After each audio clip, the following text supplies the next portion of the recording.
Hello guys, चलिए आगे continue करते हैं। ठीक है, देखिए इम्पॉर्टेंट है, वेरी इंपॉर्टेंट है, ये एग्जाम में आता है। प्रिंसिपल ऑफ एनर्जी, ठीक है, या तो इसको वर्क एनर्जी थ्योरम आपको पूछता है कि state and proof work energy theorem. ठीक है, ओके, तो इसको आपको अच्छे से देखना है और समझना है क्या है वर्क एनर्जी थ्योरम। इसी में हम लोग डिस्कस करेंगे आगे। नेक्स्ट वो है कंजर्वेशन ऑफ एनर्जी। ठीक है, तो वो भी काफ़ी इंपॉर्टेंट है। आइए समझते हैं पहले इसको। ठीक है, इसमें काफ़ी टर्म्स होंगे जो आपके लिए काफ़ी इंपॉर्टेंट होगा। इसको अच्छे से देखिए। क्या है पहले principle of energy? The change in kinetic energy is equal to the work done by the external forces if the force system be conservative. ठीक है, हम लोग अभी पढ़ेंगे कंजर्वेटिव क्या होता है। ऐसा फोर्स जो कि पाथ पे डिपेंड नहीं करता है। ठीक है, तो उसको हम लोग कंजर्वेटिव फोर्स बोलते हैं। ठीक है, इसको हम लोग अभी देखेंगे आगे। तो अगर कंजर्वेटिव फोर्स अप्लाई हो रहा है तो ऐसे केस में जो चेंज इन काइनेटिक एनर्जी है ना, वो क्या होता है, वर्क डन के इक्वल होता है। यानी work done by external forces equal to क्या होगा, half M we square minus half M we not square. यानी final kinetic energy minus initial यानी शुरू का इनिशियल काइनेटिक एनर्जी, ये होता है। ठीक है, ओके, तो चेंज इन काइनेटिक एनर्जी है इसके इक्वल होता है। ठीक है, इसका प्रूफ देख लेते हैं हम लोग। हाँ, इसको प्रूफ कैसे करेंगे, देखिए इसका प्रूफ या तो आपको अलग से एक थ्योरम बना करके पूछ सकता है इस तरह से कि particle is made to move on a given smooth plane curve under the action of given forces in the plane to find the motion. तो ये जो क्वेश्चन है और इसका जो प्रूफ है दोनों एक ही चीज है। ठीक है, तो आइए हम लोग देखते हैं इसका प्रूफ कैसे करेंगे। हाँ, देखिए पहले साफ साफ आपको फिगर बनाना है। फिगर थोड़ा बड़ा बनाइए और चाहे तो आप दो पार्ट में भी बना सकते हैं। ठीक है, समझ लीजिए। यहाँ पे देखिए हम लोग क्या कर रहे हैं कि एक हम स्मूथ कर्व लिए हैं, ये ब्लैक वाला दिख रहा है आपको। ठीक है, और उसका ये पॉइंट पी है जो किसी फिक्स्ड पॉइंट ए से एस डिस्टेंस पर है। ठीक है, ये आपको पता है। पॉइंट पी पर जो टेंजेंशियल वेलोसिटी है यानी अलोंग टेंजेंट वो है v। ठीक है, तो ये जो टेंजेंट है ये एक्स एक्सिस से साई एंगल बनाता है। क्लियर है? तो आप जो पढ़ चुके हैं उसको रिकॉल कीजिए। स्मूथ प्लेन में क्या होता है कि सिर्फ आपको टेंजेंशियल वेलोसिटी मिलता है, नॉर्मल वेलोसिटी क्या होता है, जीरो। ठीक है, पढ़ चुके हैं। ओके, अच्छा, अब देखिए इसके बाद हम लोग सपोज कर लेते हैं ना कि इस पर जो फोर्स अप्लाई हो रहा है, ठीक है, पार्टिकल पर पॉइंट पी पर जो फोर्स अप्लाई हो रहा है, तो उस फोर्स का जो रिजोल्यूशन है अलोंग एक्स एक्सिस वो है कैपिटल एक्स और अलोंग वाई एक्सिस वो है कैपिटल वाई। ठीक है, ये बात यहाँ पे लिखा हुआ है जो हम आपको बोल दिए। क्लियर है? अब ध्यान दीजिए क्या क्या होगा।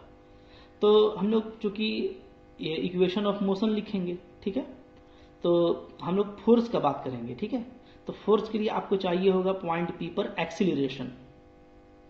ठीक है, क्योंकि फोर्स क्या होता है, मास इनटू एक्सीलरेशन। तो जो टेंजेंशियल एक्सीलरेशन होता है वो क्या होता है, we D we by D S. ठीक है, यानी अलोंग टेंजेंट जो एक्सीलरेशन लगेगा वो v D we by D s, और अलोंग नॉर्मल कितना लगता है, वी स्क्वायर बाई रो, जहां रो क्या है, रेडियस ऑफ कार्वेचर। ये सब हम लोग पढ़ चुके हैं। ठीक है, तो जो इधर लगेगा वो क्या लगेगा, देखिए हम लिखे हैं m we square by rho. V square by rho आपका एक्सीलरेशन हो गया, और एक्सीलरेशन में आप मास से मल्टीप्लाई कर दीजिएगा तो क्या हो जाएगा, फोर्स। ठीक है, तो ये फोर्स हम लिखे हुए हैं इधर। हाँ, अच्छा, ये जो है आर नॉर्मल कंपोनेंट है, दिख रहा है परपेंडिकुलर है टेंजेंट पर। आर क्या है, नॉर्मल कंपोनेंट। हाँ, टेंजेंट पे परपेंडिकुलर है, दिख रहा है आपको। क्लियर है? अच्छा, तो अब देखिए हम लोग ना सबसे पहले क्या करेंगे, चूंकि ये कर्वियल मोशन है तो हम लोग यहाँ पे जो इक्वेशन ऑफ मोशन निकालेंगे वो दो डायरेक्शन में, एक टेंजेंशियल और दूसरा नॉर्मल। तो आपको टोटली जो रिजोल्यूशन है वो टेंजेंशियल और नॉर्मल में करना पड़ेगा। ठीक है, तो अब देखिए ये एक्स है, एक्स को टेंजेंट और नॉर्मल के अलोंग बांटिए। ठीक है, तो ये एंगल साई है तो ये भी साई होगा, तो यहाँ पे वैल्यू क्या हो जाएगा, एक्स कॉस साई। अच्छे से देखिए, जूम करके देखिए इसको, ठीक है, स्क्रीनशॉट ले लीजिए और अच्छे से देखिए। ये हो जाएगा x cos साई और इधर क्या हो जाएगा x sin साई। अब y को रिजोल्व कीजिए, तो y क्या करेंगे, तो देखिए ये है साई, ये 90 माइनस साई हो जाएगा, तो ये फिर से क्या हो जाएगा साई, चूंकि ये 90 डिग्री है, ठीक है। तो इधर आ जाएगा y cos साई और इधर चला जाएगा y sin साई, ठीक है। तो ये आप रेजोल्यूशन अच्छे से कर लीजिए। अगर ये आप कर लेते हैं तो आपको लिखने में, अब इक्वेशन ऑफ मोशन लिखने में कोई दिक्कत नहीं होगा। क्यों, एलोंग अगर हम टेंजेंट लिखते हैं, ठीक है, तो एलोंग टेंजेंट मेरा टेंजेंशियल एक्सीलरेशन क्या है, यही है we D we by D s, उसमें मास से मल्टीप्लाई कर दीजिए तो ये फोर्स बन गया। तो ये फोर्स ध्यान दीजिएगा, हाँ, जो टेंजेंट की तरफ जो फोर्स है, नेट फोर्स क्या है ये, तो ये किसके इक्वल होगा, तो देखिए टेंजेंट की तरफ है एक्स कॉस साई दिख रहा है और क्या है वाई साइन साई, तो x cos psi plus Y sine psi equal to क्या हो जाएगा नेट टेंजेंशियल फोर्स, ठीक है, m v D we by D S, ठीक है। उसी तरीके से नॉर्मल के अलॉन्ग में देखिए, तो नॉर्मल देखिए, नॉर्मल हम लोग का इस तरफ होता है, ध्यान दीजिएगा, हाँ। तो जो नॉर्मल के अलॉन्ग जो मेरा नेट होगा वो होगा m we square by rho, ये तो नेट हो गया यानी इफेक्टिव फोर्स हो गया, ठीक है। अच्छा, अब जो फोर्सेस हैं वो कौन कौन फोर्सेस हैं, तो देखिए इसके तरफ है पहले आर, फिर इसी की तरफ है Y cos sine Y cos psi, तो are plus Y cos psi, और माइनस में क्या हो जाएगा एक्स साइन साई, तो are plus Y cos psi minus x sine psi, ये हो गया इधर, इक्वल टू क्या हो जाएगा इफेक्टिव फोर्स, ठीक है। तो देखिए अभी हम आपको बताए थे इससे पहले कि जो मेरा मास इंटू एक्सीलरेशन होता है उसको क्या बोलते हैं, इफेक्टिव फोर्स बोलते हैं। ध्यान दीजिएगा, यहाँ पे हम आपको बताए थे कि F बराबर जो एम ए होता है, ठीक है, पीछे वीडियो में, इसका जो पहला वीडियो था उसमें आपको बताए थे कि जो F बराबर एम ए यानी मास इंटू एक्सीलरेशन के फॉर्म में लिखते हैं, इसको हम लोग क्या बोलते हैं इफेक्टिव फोर्स, ठीक है। तो जब भी आप इस तरीके से रिजोल्यूशन वगैरह करेंगे ना, तो रिजोल्यूशन करने के बाद जो भी कंपोनेंट होगा उसको आप एक तरफ लिखेंगे, ठीक है, लिख लेंगे और उस डायरेक्शन में लिखेंगे जिस डायरेक्शन में आपका इफेक्टिव फोर्स मिल रहा है, यानी मास इंटू एक्सीलरेशन। तो एक्सीलरेशन मेरा दो तरह का है, we D we by D S tangential और V square by rho normal. तो जब आप नॉर्मल में लिखेंगे तो मास से मल्टीप्लाई कर दिए, m we square by rho हो गया। तो इसका डायरेक्शन क्या है, आप इसको बोल रहे हैं ये नॉर्मल है, तो यानी ये नॉर्मल की तरफ है इधर, ठीक है, इस तरफ है। तो नॉर्मल में जो नेट जो इफेक्टिव फोर्स है उसका वैल्यू क्या होगा, तो पहले इधर का रेजोल्यूशन देखिए, आर इधर है, वाई कॉस साई इधर है और ये माइनस एक्स साइन साई, ठीक है, उसमें वैसा ही किया गया था। समझ में आ रही है बात। तो जब भी रेजोल्यूशन करेंगे तो नेट रेजोल्यूशन आपको लिखना है इन डायरेक्शन ऑफ इफेक्टिव फोर्स और फिर उसको आपको इफेक्टिव फोर्स के इक्वल करना है, यानी मास इंटू एक्सीलरेशन, ठीक है। इस तरीके से इक्वेशन ऑफ मोशन आपको लिखा जाता है। अच्छा, अब चलिए हम लोग यहाँ पे इसको आगे बढ़ाते हैं, ठीक है। देखिए हम लोग पढ़ चुके हैं पहले इस तरह का स्मूथ कर्व में क्या होता है, फॉर स्मूथ कर्व, ठीक है। अब जानते हैं कि कॉस साई का वैल्यू क्या होता है, कॉस साई का वैल्यू होता है d x by D S, ठीक है। साइन साई का वैल्यू क्या होता है d Y by D S, ठीक है। और टेन साई का वैल्यू क्या होता है, तो टेन साई होता है d Y by d x, ठीक है, स्लोप, ओके। ये हम लोग सब सेमेस्टर 1 में पढ़ चुके हैं ये सब बातें, ठीक है, वहीं से मैं लिख रहा हूं। तो अब आप देखिए हम लोग क्या कर सकते हैं, तो जो इक्वेशन 1 है उसको कैसे लिखा जा सकता है, ठीक है। मैंने यहाँ पे इक्वेशन 1 का ही काम है, इक्वेशन 1 इंप्लाइज क्या होगा, देखिए ध्यान दीजिए, एम भी D we by D S equal to X cos psi का value D x by D S plus Y sine psi का value D Y by D S, ठीक है। अब देखिए अब दोनों तरफ आपका डी एस नीचे में है, आप चाहें तो इसको एलिमिनेट कर दीजिए, क्या बचेगा m v D v equal to x d x plus y d y, ठीक है। अच्छा, यहाँ पे एक चीज हम लोग मिस कर रहे हैं, ठीक है, ये आपका ये जो है ना, ये जो dx है ये स्मॉल एक्स है, ठीक है। ये अलोंग एक्स एक्सिस का क्या होता है आपका एलिमेंट्री डिस्प्लेसमेंट, ठीक है। ये ध्यान रखिएगा, ये डिस्प्लेसमेंट होता है dx और dy, है ना, अलोंग एक्स और अलोंग y। जबकि ये कैपिटल में हम लोग क्या लिए हैं, फोर्स लिए हैं, तो यहाँ पे कैपिटल है, ये कैपिटल एक्स, ये कैपिटल वाई, ठीक है। और यहाँ पे ये जो स्मॉल है, तो ये कैपिटल एक्स और ये कैपिटल वाई। क्लियर है, ठीक है। अच्छा, अब देखिए यहाँ पे हम लोग क्या कर सकते हैं, यहाँ पे अगर हम लोग इंटीग्रेट कर दें, है ना, इंटीग्रेटिंग वी गेट क्या पाएंगे, तो इधर हो जाएगा हमारा हाफ एम वी स्क्वायर आ जाएगा, ठीक है। वी डी वी का इंटीग्रेशन क्या होता है, वी स्क्वायर बाई 2, इधर हो जाएगा एक्स डी एक्स, ठीक है, प्लस वाई डी वाई, ये इंटीग्रेशन हो गया। क्लियर है। और प्लस क्या हो जाएगा, प्लस सी, सी मेरा एक कांस्टेंट, ठीक है। अच्छा, अब सपोज करते हैं हम लोग, यहाँ पे देखिए बहुत अच्छे से समझना है आपको, हाँ। ये तो हम लोग का आ गया, हम सपोज करते हैं कि ये जो है, ये मेरा क्या है, एक कंप्लीट डिफरेंशियल है, मतलब कि इसका जब हम इंटीग्रेशन करेंगे तो कोई ना कोई एक हमको इसका फंक्शन मिल जाएगा। सपोज कीजिए कि ये जैसे होता है ना कि पूरा वैल्यू क्या है, तो साइन प्लस कॉस है, जिसका इंटीग्रेशन हो जाता है, ठीक है। तो हम लोग क्या लिखेंगे, if x d x plus y d y be a complete differential, ठीक है। कंप्लीट डिफरेंशियल अगर ये होगा तो इसका इंटीग्रेशन हो जाएगा, ठीक है, ऑफ सम फंक्शन। मान लेते हैं कि इसका जो डिफरेंशियल है वो कौन है, वह है आपका फाइव एक्स कॉमा वाई, ठीक है। क्योंकि इसका जब भी इंटीग्रेशन आएगा तो देखिए इसका जो वेरिएबल है वो डी एक्स है, स्मॉल एक्स और स्मॉल वाई है, तो जब भी इसका कोई आंसर आएगा तो वो फंक्शन एक्स वाई में आएगा, ठीक है। तो सपोज करते हैं कि इसका आंसर, इस पूरा इंटीग्रल का आंसर ये है, ऐसे बोलिए, या सिर्फ अंदर वाला का जो कंप्लीट डिफरेंशियल है वो ये है, दोनों एक ही बात है, ठीक है। देन क्या होगा बताइए, देन, ठीक है, तो क्या हो जाएगा, देन हो जाएगा आपका हाफ एम वी स्क्वायर बराबर आ जाएगा, ठीक है। क्या आ जाएगा, हम वो लिख दिए कि उसका आंसर क्या है, 5 ना, ठीक है। तो इंटीग्रेशन कर देंगे तो क्या आ जाएगा, 5xy आ जाएगा, ठीक है। ओके, डायरेक्ट लिख दीजिए क्या, 5xy प्लस सी, ठीक है।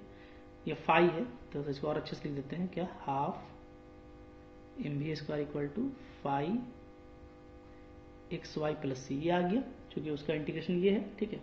इसको अब आप लिखिए, यहाँ पे कितना इक्वेशन था अब तक हम लोग का, शायद 2 था ना, तो इसको मैं 3 ले लेता हूँ, 3, ठीक है। अच्छा, अब देखिए, इफ द पार्टिकल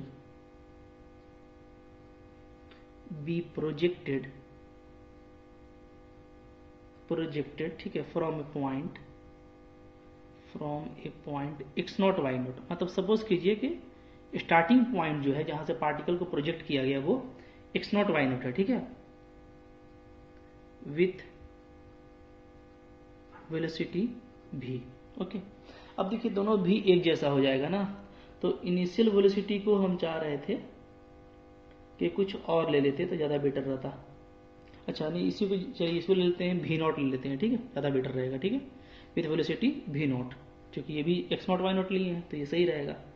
देन क्या हो जाएगा, देन क्या हो जाएगा, अगर हम बाउंड्री कंडीशन अप्लाई करेंगे तो क्या हो जाएगा, 3 इंप्लाइज, जो 3 है वो उसमें क्या आ जाएगा आपका, v के जगह पे रख दीजिएगा v नॉट, ठीक है, x के जगह पे x नॉट, y के जगह पे y नॉट और प्लस c, तो c का वैल्यू यहाँ से क्या आ जा रहा है, c का वैल्यू आ जा रहा है 1/2 m we not square minus 5 x not y not, ठीक है। इसको वापस 3 में पुट कर दीजिए, पुटिंग c इन 3 वी है, हमको क्या मिलेगा बताइए, और सजा के लिखिए ना, ठीक है, डायरेक्ट लिखिए half M we square minus half M we not square, ये इधर चला आएगा। अच्छा, 5xy माइनस 5x नॉट और y नॉट, ठीक है। इस तरीके से लिख दिए, यही हम लोगों को मिलने वाला है। अब ये आपका मेन इंपॉर्टेंट इक्वेशन है, ये है इक्वेशन 4, क्योंकि हम यहीं से बात करेंगे। और जो मैथमेटिकल जो समझ लीजिए कि यहाँ पे जो एक्सप्रेशन है, ठीक है, वो मैथमेटिकल एक्सप्रेशन हम लोगों का यही है जो हम लोग थ्योरम प्रूफ कर रहे हैं, वर्क एनर्जी थ्योरम, ठीक है। तो यहाँ से हम लोग बात पूरा तरीके से करेंगे, क्लियर है, ठीक है। तो अब देखिए यहाँ पे आपका क्या है, half mv² minus half mv0² हो गया, इक्वल टू हो गया 5xy और माइनस 5x0 y0, ठीक है। तो इस रिलेशन को आप अच्छे से देखिए, इस रिलेशन को आप अच्छे से देखेंगे तो आपको एक चीज लगेगा कि ये जो हमको रिजल्ट मिला है 4 नंबर, ये क्या है, ये independent of path of particle है ना। मतलब समझिए आप बात को, ठीक है। जैसे मान लीजिए कि हमारा जो पाथ था ना वो इस तरीके का था, अभी तो इस तरीके का पाथ था, ठीक है। यहाँ पे सपोज करते हैं वेलोसिटी था मेरा स्टार्टिंग में v0, ये है x0 y0, ठीक है। और यहाँ पे हो गया मेरा वेलोसिटी v और ये है मेरा xy, ठीक है, पॉइंट, ओके। तो आप देखिए कि ठीक है, ये जो हमारा जो आंसर आया है वो सिर्फ ये बता रहा है कि ये फंक्शन का वैल्यू इस पॉइंट पे, फिर इस पॉइंट पे, वेलोसिटी इस पॉइंट पे, फिर इस पॉइंट पे, यानी ये बात समझिए आप, ठीक है। देखिए यहाँ पे 3 चीजें हैं जो मैं कहना चाह रहा हूं आपको, ठीक है। यानी यहाँ पे पार्टिकल मेरा देखिए एक्चुअली ऐसे गया, देखिए मेरा इक्वेशन क्या आ रहा है, ये आ रहा है। अगर हम ऐसे जाते तो यही इक्वेशन आता, क्योंकि सिर्फ इनिशियल और फाइनल पॉइंट पे डिपेंड कर रहा है। अगर हम ऐसे आते इस पूरा कर्व से होते हुए, ठीक है, तब भी मेरा वही होता। तो यानी कि जो मेरा इक्वेशन 4 है वो क्या है, वो पाथ इंडिपेंडेंट है, ठीक है। क्या लिखेंगे, द इक्वेशन 4, ठीक है, is quite independent of path,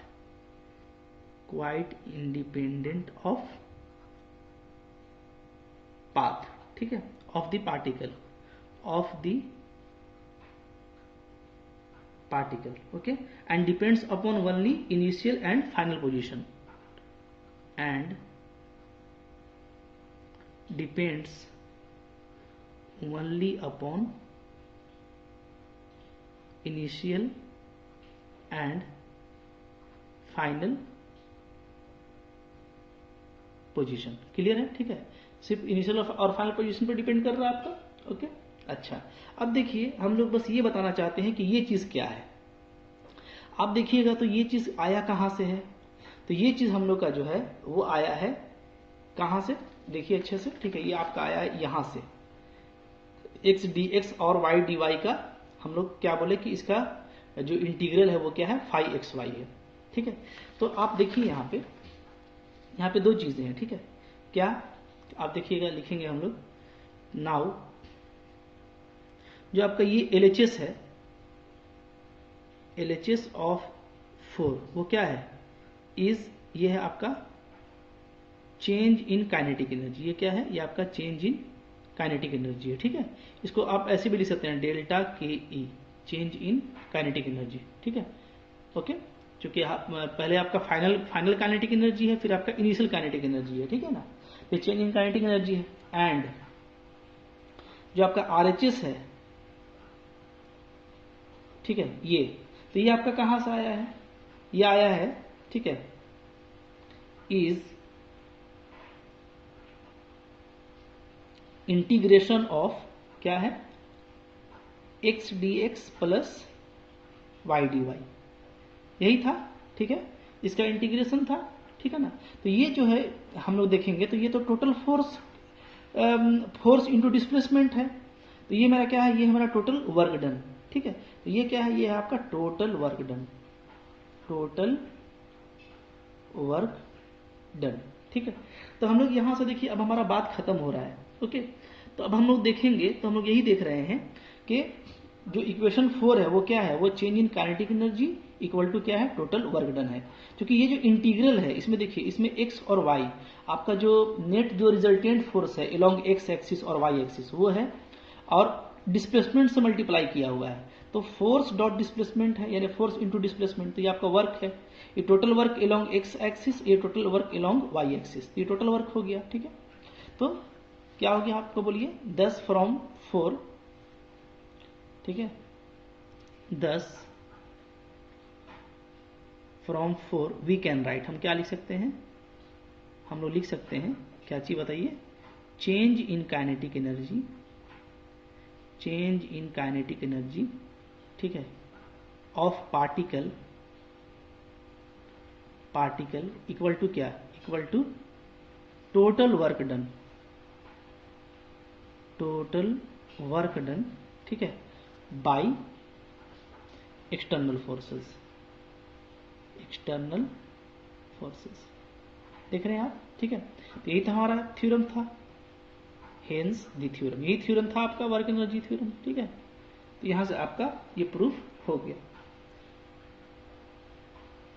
clear है? अच्छा, अब देखिए इसके बाद होता है कि हमारा कंजर्वेटिव, एक यहाँ पे नोट है आपका, जो मैं लिख देता हूं, ठीक है, नोट, क्या नोट, ठीक है, यहाँ पे जो आपका फाई एक्स वाई था, फाई एक्स वाई, ठीक है, ये फाई एक्स वाई क्या था, ये था हम लोगों का, अगर देखा जाए तो ये था integration of x d x plus y d y, यही था। ठीक है, तो ये जो था मेरा ना फाई एक्स वाई, इस फाई एक्स वाई को हम लोग क्या बोलते हैं, वर्क फंक्शन बोलते हैं। क्या बोलते हैं, इज कॉल्ड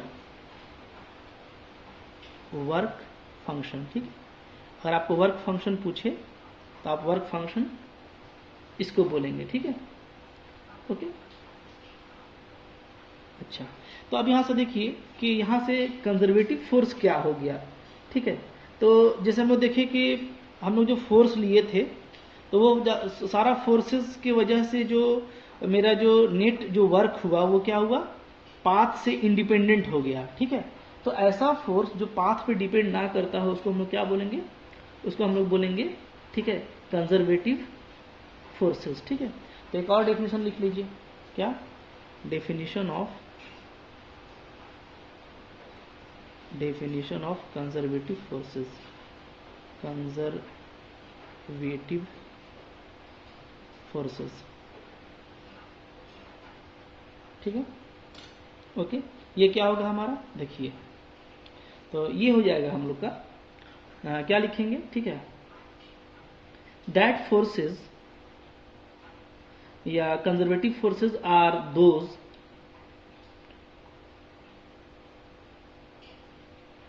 ऐसे लिखिए। ठीक है, conservative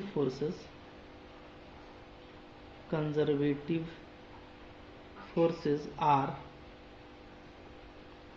such that the work done by themselves, work done by them, ठीक है, them लिखिए, work done by them depends only upon the initial and final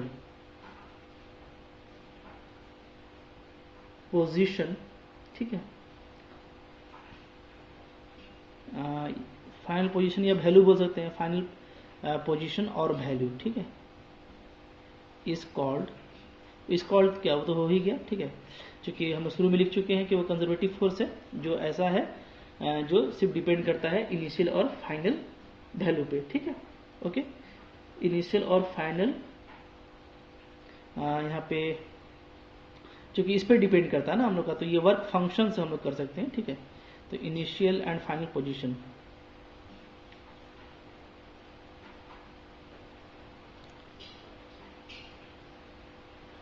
और ऐसे कर दीजिए, यहां से काटिए। ठीक है, इनिशियल और फाइनल पोजीशन और initial and final values of work function. ठीक है, क्योंकि हम लोग क्या देखें कि वर्क फंक्शन जो है ना, आप देखिएगा तो इसका फाइनल पोजीशन, फाइनल वैल्यू और इनिशियल वैल्यू, ये जो डिफरेंस है हमारा, ठीक है, तो ये जो डिफरेंस है ये जो डिफरेंस ये बता रहा है कि क्या है, ये सिर्फ इनिशियल और फाइनल पे डिपेंड करता है, ठीक है ना। ओके, तो ये जो कंजर्वेटिव फोर्स है हमारा, ये इसकी वजह से होता है। क्लियर है, ठीक है।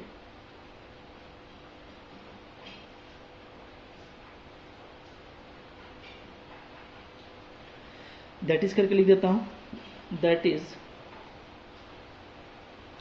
Upon initial and final values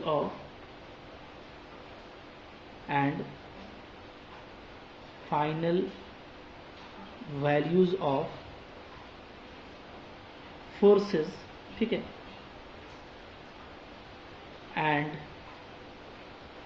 not upon bye या not upon the path followed by particle. ठीक है, ये इसका डेफिनेशन सही हो गया। ओके, तो कंजर्वेटिव फोर्स कैसा फोर्स है, जो सिर्फ इनिशियल और final value of work function पे डिपेंड करता है, ऐसे बोलिए, ठीक है। और या बोल सकते हैं कि इनिशियल और फाइनल वैल्यू ऑफ फोर्सेस पर डिपेंड करता है, लेकिन पाथ पे डिपेंड नहीं करता कि किस पाथ से होकर के पार्टिकल ट्रेवल किया है। क्लियर है, ठीक है। तो इस तरीके से आप इसको डिफाइन कर देंगे।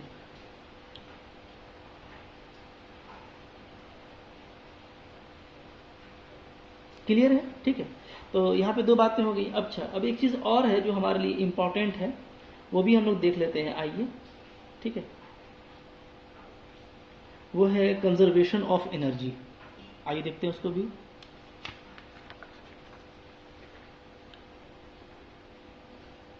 क्योंकि यहीं से हो जाएगा वो, ठीक है, ज्यादा कुछ करना नहीं पड़ेगा। अगर कंजर्वेशन ऑफ एनर्जी आता है तो आपको कैसे लिखना है ये मैं आपको यहाँ पे समझा दूंगा, ठीक है। देखिए, इसके बाद नेक्स्ट हम लोग का है कंजर्वेशन ऑफ एनर्जी।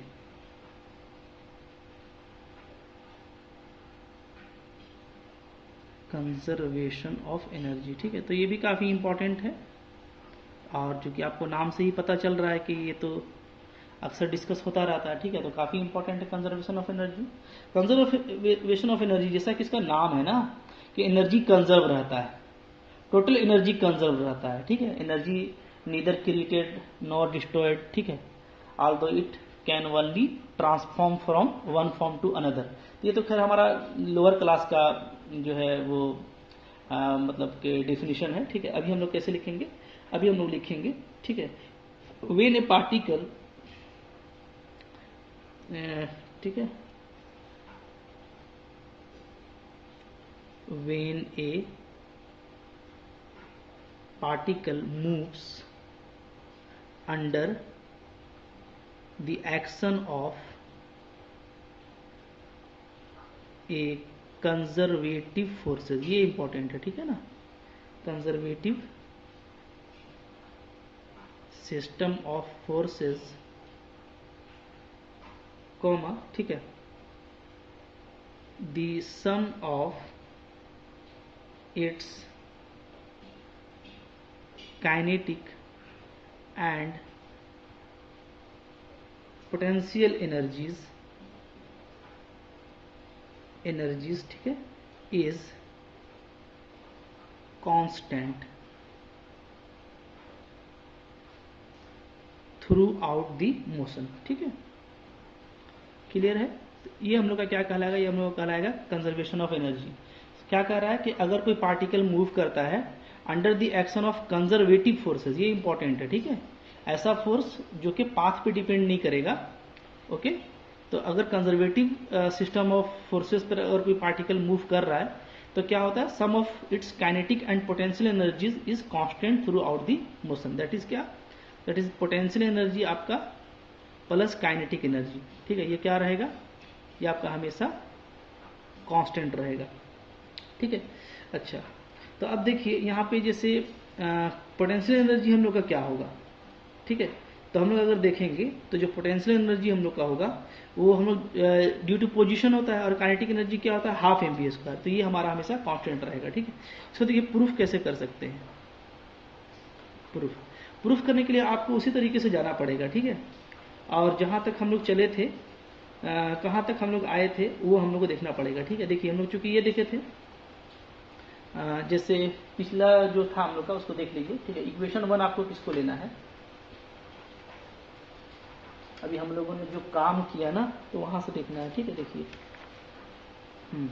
ये जो आया हम लोग का इक्वेशन नंबर 3, ठीक है। ये इक्वेशन नंबर 3 को आप देख लीजिए, क्योंकि ये क्या है, ये मेरा है काइनेटिक एनर्जी, क्लियर है।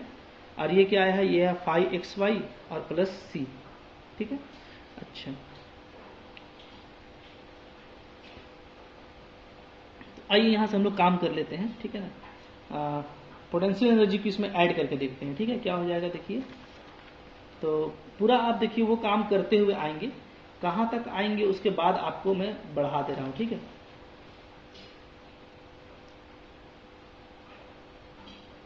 देखिए मैं लिख देता हूँ यहाँ से, कहाँ, यहाँ से हम लोग इक्वेशन 3 तक तो आपको आना ही पड़ेगा, ठीक है। इक्वेशन 3 तक आप आ जाएं, ये याद रखिएगा। जब इस अगर आपको proof state and proof conservation of energy आता है, तो आपको पूरा इस तरीके से स्टार्ट करना पड़ेगा, ठीक है। ये पूरा स्टार्ट लीजिएगा, और इधर जो हम लोग पढ़े हैं ये चीज़ पूरा, ये जो पूरा है ये इसको लेके आइएगा, ठीक है। पूरा इक्वेशन को लेके चलिएगा, ओके। और यहाँ तक आ जाइएगा इक्वेशन 3 तक, है ना। अब इक्वेशन 3 के बाद अब हम लोग आगे यहाँ से काम करेंगे, ठीक है। तो देखिए, तो मैं लिख देता हूँ, इक्वेशन 3 तक आपको आ जाना है। तो सिंस क्या हो जाएगा, इक्वेशन 3 हमारा आ गया था ½ mv², ठीक है, is equal to 5xy plus c। यहाँ तक आप आ जाइएगा, ठीक है। अब इसके बाद देखिए हम लिखेंगे नाउ पोटेंशियल एनर्जी, ठीक है, of particle when eight p। ये क्या होगा, तो पोटेंशियल एनर्जी भी क्या होता है, एक तरह का वर्क डन होता है, ठीक है। और ये वर्क डन कैसा होगा, तो आप जानते हैं कि पोटेंशियल एनर्जी कैसा वर्क डन होता है, कि अगर वो किसी स्टेट पर है तो वो क्या होगा, अपने जीरो स्टेट पे आना चाहेगा, ठीक है ना। तो हम लोग क्या लिखेंगे, हम लोग लिखेंगे इक्वल टू वर्क डन, ठीक है, by forces to move p पे है, तो p से कहाँ मूव करेगा, मूव p, ठीक है। मूव फ्रॉम p लिखिए, मूव फ्रॉम p टू, ठीक है, जीरो पोजीशन, जो हम लोग का जीरो पोजीशन था, या सम स्टैंडर्ड पोजीशन कर दीजिए, सम स्टैंडर्ड पोजीशन, ठीक है, स्टैंडर्ड पोजीशन,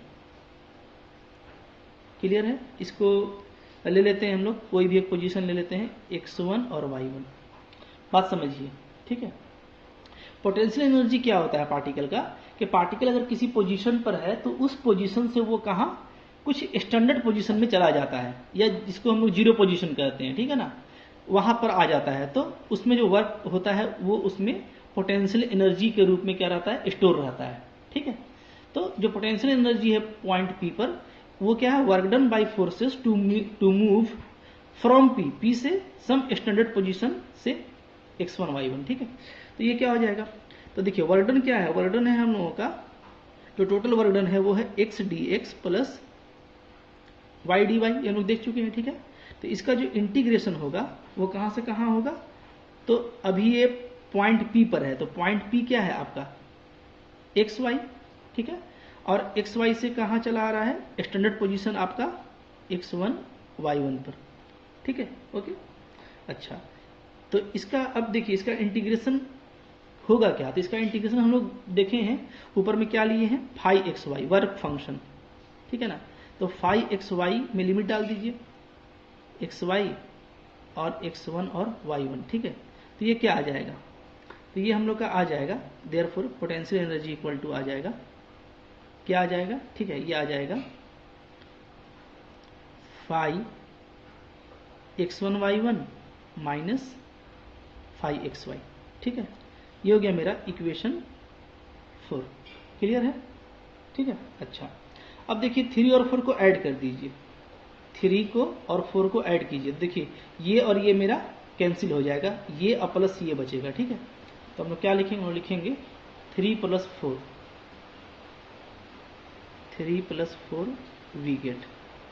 क्या पाएंगे बताइए, half mv² plus potential energy equal to क्या, इक्वल टू 5x1y1 और प्लस c। अब देखिए, अब ये तो आपका वर्क फंक्शन है, तो वर्क फंक्शन किसी स्टैंडर्ड पोजीशन x1y1 पर क्या होगा, कांस्टेंट होगा, और ये भी कांस्टेंट होती है। क्या होगी आपका, ये होगी आपका कांस्टेंट। ठीक है, तो इसका मतलब क्या कि ये जो काइनेटिक एनर्जी था प्लस ये क्या पोटेंशियल एनर्जी, क्या होता है, कांस्टेंट होता है। इस तरीके से आपका प्रूव हो जाएगा। ठीक है, क्लियर है? तो थोड़ा सा आपको 2-3 लाइन आगे बढ़ाना है इक्वेशन 3 के बाद, ये ध्यान रखिएगा। ठीक है ना?